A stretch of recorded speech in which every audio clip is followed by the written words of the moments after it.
We were literally just saying how there's no way we're holding this victory feast without you any longer, and we would have postponed it till tomorrow. How are you feeling today? Much better, thanks. Don't worry about me. Relieved to hear it. If that changes, just let me know. Happy to check you over at any time. Yep, we're here for you. Anything you need, just let us know. Oh wait, where's Nefer? How are her eyes doing? Nefer's right over there. I'm sure she'd love to catch up with you.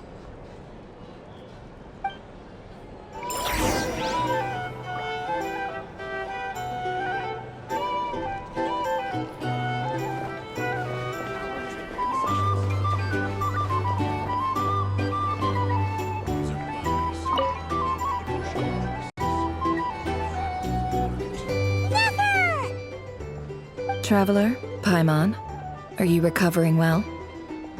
Turns out that moon chanter has some real talent after all. My eyes were mostly recovered after just a couple days' rest. I can actually open them again now. Yeah, but you gotta be careful. Lauma says not to strain your eyes while they're still healing. Yes, thank you. I'm well aware. Yehoda, could I borrow you for a moment? I could do with an extra pair of hands. Oh, sure. Coming. Did you hear that? I gotta go help Lauma for a second. You guys chat among yourselves. I'll grab us some drinks on the way back. Paimon, you still like 'em sweet? You bet! Make it extra sweet, because Paimon's earned it! Sure thing!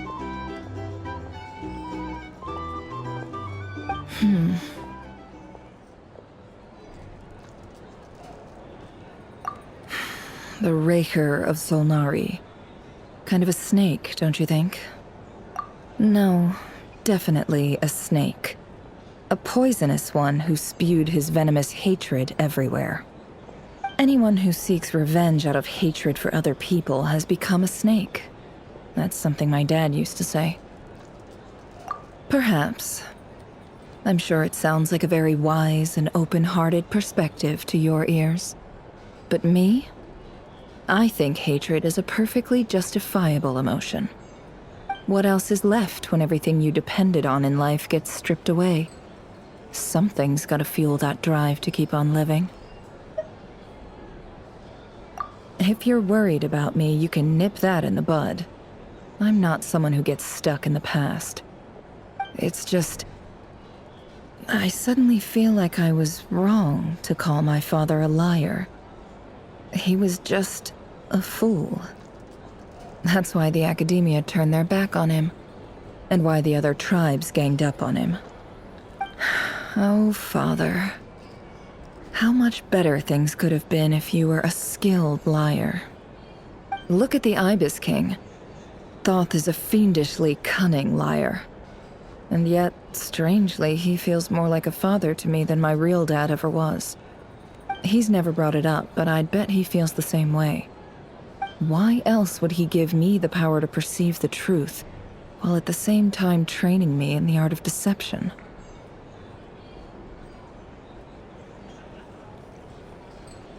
Well, King Deshret banished him to Aru, which is essentially a prison, and posed 3 questions to him. He promised that he'd have his freedom if he could find the answers. His response was to take on a physical form and approach me, hoping that I could become his envoy and search for one of the answers on his behalf.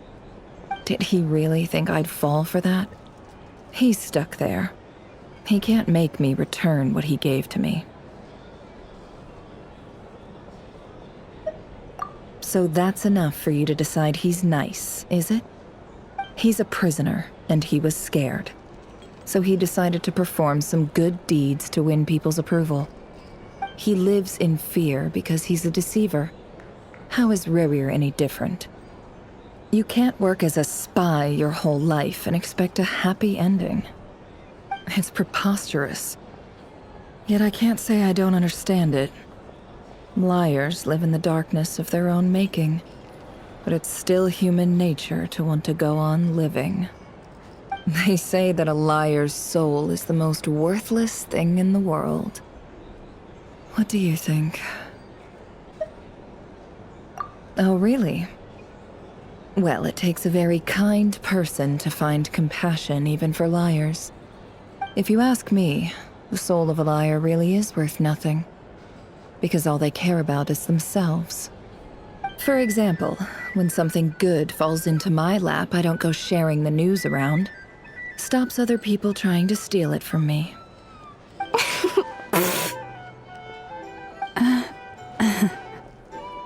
So be it. They have sharp ears. I can't keep anything from them. Oh, is that what it looks like?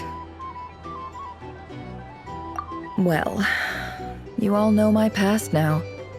And I can't simply eliminate everyone who knows too much. So I guess I just have to put up with you. For the foreseeable future, at least. When you find yourself in a situation you can't control, the safest play is to keep calm and start monitoring everyone involved like a hawk. In the intelligence world, you need to have a sense of perspective and play your hand accordingly. If you understand what's at stake, please ensure my secret is safe with you. I trust you'll respect my wishes as a friend. But don't forget, I will also be watching you like a hawk. Very good. Oh, wait! Now that the panic's over and we've all calmed down, Paimon's, after all that build-up, our mystery ally never showed up even once!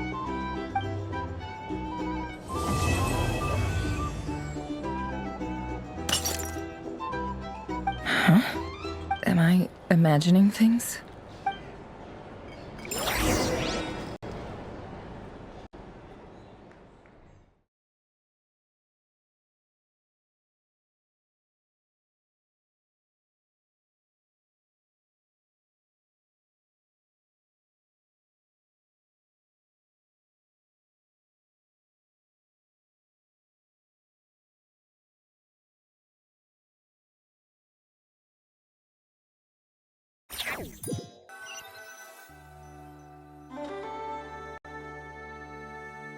So, that close colleague who stayed behind with you? What's he been up to recently? Don't know, don't care. I get more normal human interaction from hanging out with Bosco too than him. Although, now you mention it, he hasn't bothered me in a while. I wonder if... If he's disappeared without a trace, it's the biggest gift he ever gave to the world. But I somehow doubt that's what's going on. He won't lie low forever. So we'd better stay on guard.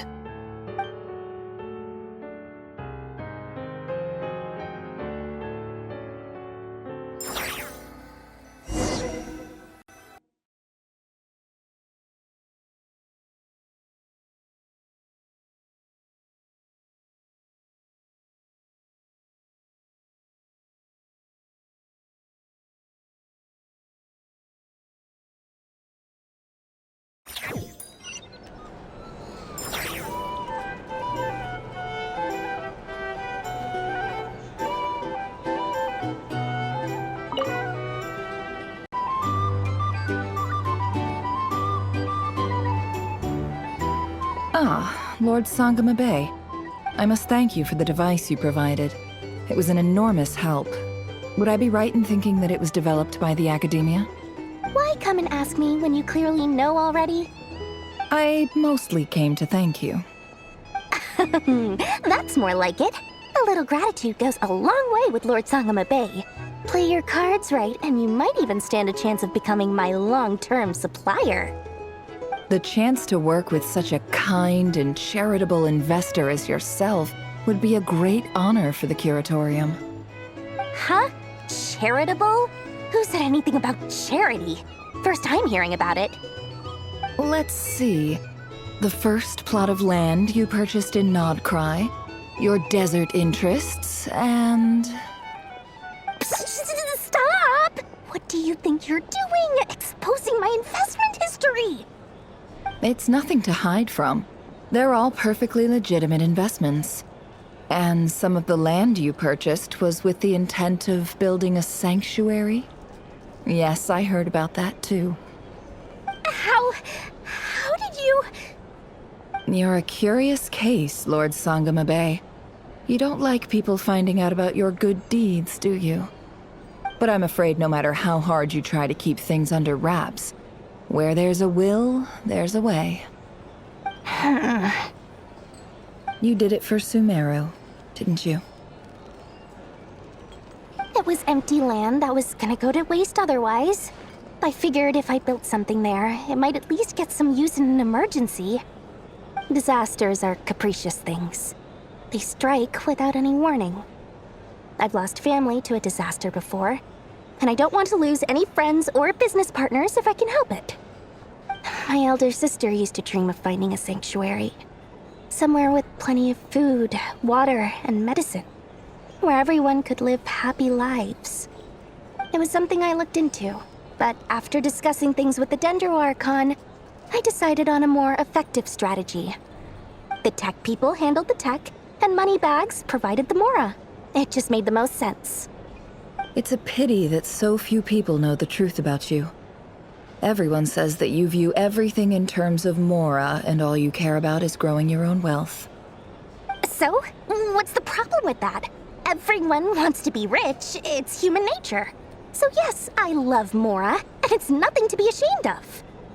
But surely you have dreams of your own beyond just making Mora.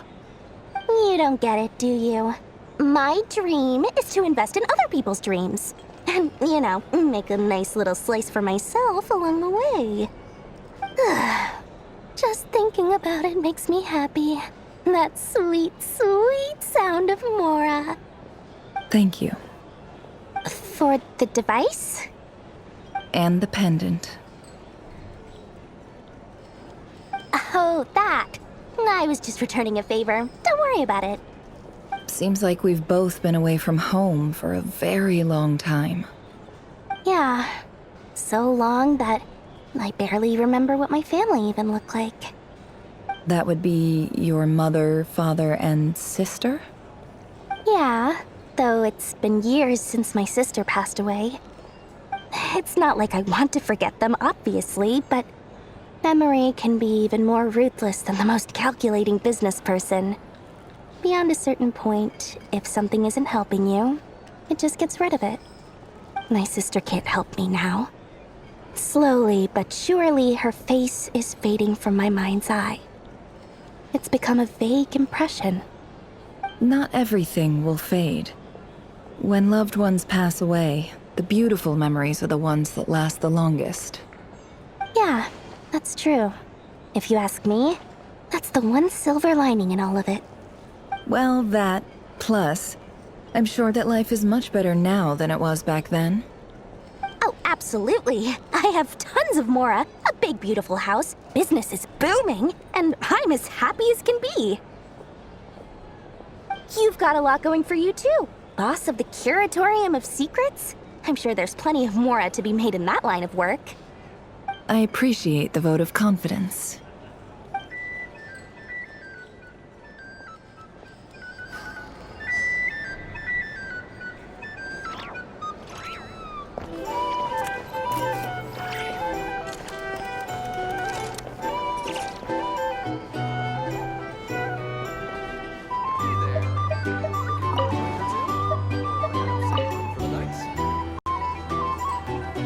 How have you been holding up? Any adverse reactions? If you start to take a turn for the worse, make sure you tell me right away. You don't need to worry about me, Grandmaster. I'm fine. I mean, I barely did anything, so... What? You're too humble, young man. You played an indispensable role in the battle for Notcry. We can't thank you enough for your support. Sometimes, when people praise you, it's because you deserve it. The best thing is to accept it calmly and with grace. It's important to learn how to respond to words of admiration. Let's do a quick demonstration. Albedo, that was an incredible feat of alchemy. The pressure was on, but you worked flawlessly.